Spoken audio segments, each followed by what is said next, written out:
नमस्कार। आर के त्यागी, गाजियाबाद एनसीआर दिल्ली। ओम सच्ची जनवानी चैनल पर आपका स्वागत है। चैनल को प्लीज़ सब्सक्राइब करें, वीडियो को शेयर लाइक कमेंट करें। शेयर करने से सभी रिटायरी साथियों तक जाती है video. All sections of society, all sections of political parties तक जाती है। चैनल को सब्सक्राइब करने में आपका 1 सेकंड खर्च होगा और हमारी मदद होगी। चैनल का विस्तार होगा, प्रचार होगा।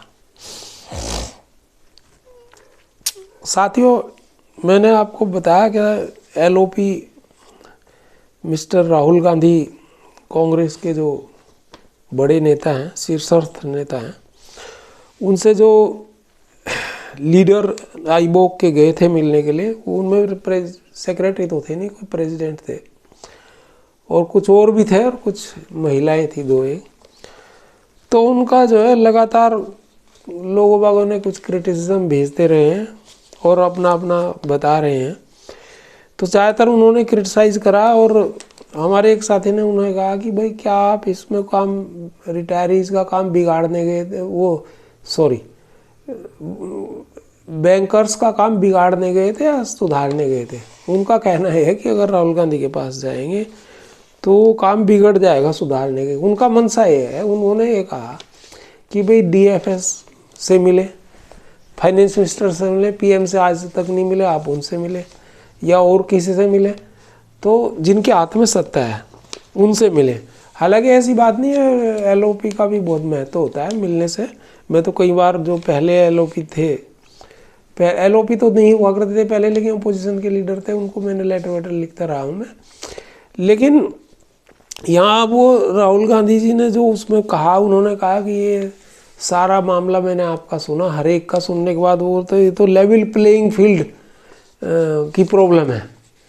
तो उन्होंने कहा भाई लेवल प्लेइंग फील्ड कहाँ से आगे से। पहली बात तो आईबोक ने जो ये मुद्दे उठाए वो सारे गलत मुद्दे थे। एक आध ट्रांसफ़र का था, एक आउटसोर्सिंग का, 2 मुद्दे ठीक से लगे मुझे। बाकी तो उनके ऊपर कोई उन्होंने सैलरी के बारे में बढ़िया वो नहीं मांगा कि भाई उस तरह से होना चाहिए, कोई फैसिलिटीज़ पे कमीशन की रिपोर्ट के हिसाब से हमें मिलना चाहिए, वो चीज़ें नहीं कही।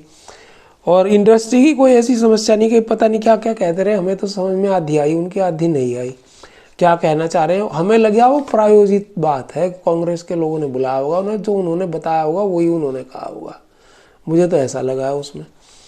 तो ये कॉमन उसके अच्छा रिटायरीज का मुद्दा उन्होंने इसलिए नहीं उठा कि वो रिटायरीज उनके उसी में नहीं है, क्या कहते हैं, एजेंडे में रिटायरीज के तो मुद्दे झूठ बोलते रहते हैं।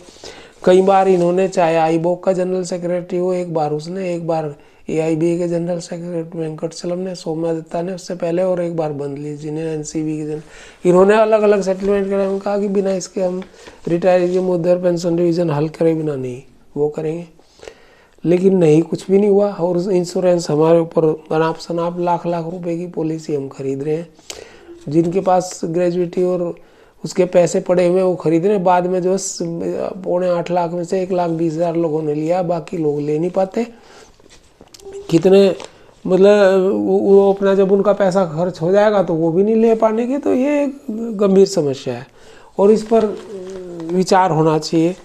लेकिन ऐसे कोई मुद्दे उन्होंने उठाया, रिटायरीज का उन्होंने कुछ उठाया नहीं मुद्दा। आईबोक ने, इतना बड़ा संगठन है, ऑफिसर्स का सबसे बड़ा संगठन है, यही ये काम करते हैं, मतलब पीठ पे छुरा घूमना। और हमें तो वर्किंग क्लास के भी पीठ में, अच्छा स्पेशल अलाउंस का मुद्दा ये उठाते ही नहीं कहीं भी ना। तो ये अरे भाई वो तो वर्किंग क्लास का भी मुद्दा है, ये मानते नहीं उसे वर्किंग क्लास का मुद्दा। और वर्किंग क्लास पता नहीं क्या कान में तेल बैठी और लेकर के वो इनको कहते भी नहीं है। तो ये सारी चीज़ें हैं। और मिस्टर मनमोहन दास जो वर्किंग प्रेसिडेंट हैं, उन्होंने उसमें बड़ा लंबा क्रिटिसाइज लिखा, 2-3 पन्नों का, और तमाम उन्होंने वो स्कोर सेटल कराया अपनी यूनियन के उसका कि भाई तेरी पार्टी और मेरी पार्टी, मतलब कांग्रेस के खिलाफ जो बीजेपी का एजेंडा, वो उन्होंने उसमें जो है दुनिया भर की आर्थिक प्रगति, वो इतने मुद्रा लोन, इतने ये लोन, इतना ये जनधन खाते, फलाना खाते। अरे भाई बैंक एम्प्लॉई या बैंक रिटायरी के लिए भी तो कुछ बोल लेते। तुम ये सारा क्रिटिसिज्म कर रहे हैं, इनका क्या मतलब है? पॉलिटिकल एजेंडा तुम चल कर रहे हो, तुम संगठन में बैठे हो, ट्रेड यूनियन में बैठे हो, तो उनकी बात करो, बैंक एम्प्लॉई और उनके रिटायरीज की जो उससे रिलेटेड है। तुम जो है उनकी क्यों कर रहे हो? तो बीजेपी का इतना बड़ा संगठन, दुनिया की सबसे पार्टी, वो कर लेंगे, वो क्या कम पीछे है? सबसे आगे वो करते ही रहते हैं। भारतीय मजदूर संघ के हो तुम घटक दल, तो ठीक है, भारतीय मजदूर संघ आरएसएस का, आरएसएस अपने आप देख लेगी। तुम्हारे सब राजनीति में कूदना है क्या? तुम्हें टिकट लेना है? तो ये चीज़ हमें सही नहीं लगी, इसलिए हमने क्रिटिसिज्म करा और आप लोगों को भी किया। एडिशनल पेंशन पे तो यही है कि हमारे मेंबर 600 से ऊपर हैं और उनको भाई मेल वेल भेज दो टाइमली। जो मैडम को, हमारी जो लीगल सीनियर एडवोकेट हैं, professor Delhi Allahabad high court की, और उनको कंफर्म करो कि हम सोसाइटी फॉर्म करना चाह रहे हैं। सोसाइटी फॉर्म होगी तभी तो काम आगे बढ़ेगा। और उनको जो डिटेल्स उन्होंने मांगी हुई, अपना प्रोफाइल वगैरह और कंसेंट, लीगल एक्सपेंसेस बियर करने की और इसकी सोसाइटी फॉर्म करने की, उसे भेजो, तभी काम आगे बढ़ेगा, वरना काम आगे नहीं बढ़ेगा और वो जो का तो रुका रहेगा। और मेंबर तो हम इतने हो गए 600 से ऊपर, चाहे और कितने ही कर लें, हमारे लगातार आ रहे हैं मेंबर, हमारा नेटवर्क भी ठीक ठाक है इंडिया लेवल पर। तो लेकिन 2 हमने लेटर उसमें डाल रखे हैं, एमडीसी और डीएफएस को डालने को, उन्हें रजिस्टर्ड पोस्ट भेज दो ग्रुप में, और ये तब आगे बढ़ेगा काम, वरना नहीं बढ़ेगा। साथियों, हमारा प्रोग्राम ये भी हो रहा है, हमारे साथियों से कुछ डिस्कशन हुआ था कि जर्नलिस्ट से मिले हम और उन्हें कहे कि भाई हमारा इस तरह से ये पेंशन अपडेशन का, स्पेशल अलाउंस का, हेल्थ इंश्योरेंस के ये मसले हैं। मसले तो बहुत सारे हैं, उन्हें वो भी लिख देंगे, लेकिन ये मुख्य इन पे एक स्टोरी करें। लेकिन अभी कोई ऐसा टाइम नहीं मिला, अगर होगा तो हम उनसे मिलेंगे, क्योंकि हम मेल वेल उन्हें करते रहते हैं, मेल वेल से कुछ मामला हल हो नहीं रहा। बीएमएस को हमने कर लिया है पूरी तरह से, बीएमएस, एनओबीडब्ल्यू, नोवो, इनको भी हमने, गिरीश आर्य, सबको हमने, श्री गिरीश आर्य नेशनल सेक्रेटरी फाइनेंशियल सेक्टर के, उसको भी हमने पूरी तरह से वो कर लिया। और फाइनेंस मिनिस्टर, प्राइम मिनिस्टर और सीजीआई, हाई कोर्ट और सुप्रीम कोर्ट और Lok Sabha speaker, vice president, president और दूसरे सभी लोगों को हमने, होम मिनिस्टर को नंबर 2 है पार्टी में, और डिफेंस मिनिस्टर जो है राजनाथ सिंह जी, अमित शाह जी हैं होम मिनिस्टर, और राजनाथ सिंह जी डिफेंस मिनिस्टर है, वो भी नंबर 2 है गवर्नमेंट में। वैसे तो अमित शाह ही लगते हैं हमें नंबर 2, लेकिन हायरार्की में वही नंबर 2 है अपना राजनाथ जी। और इन्फ्लुएंसर आरएसएस के आदमी हैं, उनको भी लेटर लिखा है, पीयूष गोयल लॉ मिनिस्टर, सभी को लिखा है हमने, जो इन्फ्लुएंसर लोग थे और बाकी सब लोगों को, अथॉरिटीज़ को, आईबी और ये, तो इनको हमने लिख के देख लिया। अभी कुछ काम उस तरह से हो नहीं रहे। चेयरमैन हो, कुछ हमने फ़ोन भी मिलाया था ना, जो है आईबीए के चेयरमैन को, उन्होंने उठा नहीं, और वहाँ से फ़ोन आया था हमारे पास बाद में, लेकिन उन्होंने कहा जी बिजी हैं चेयरमैन साहब, तो आप बताएं क्या बात है। मैंने उन्हें बताई थी थोड़ी, बोला आपका मैसेज पहुँच जाएगा और वो कॉल जब भी मिलेगा टाइम करेंगे, लेकिन हमें तो कॉल आया नहीं उनका। तो लेकिन चलो, वो नहीं आया ना आया, हम तो अपने काम को थोड़ा ही रोकेंगे। एडिशनल पेंशन पे भी केस लगाएंगे, कॉम्पिटिशन पे भी सबके लिए लगाएंगे केस, हमने ग्रुप बना ही रखा है।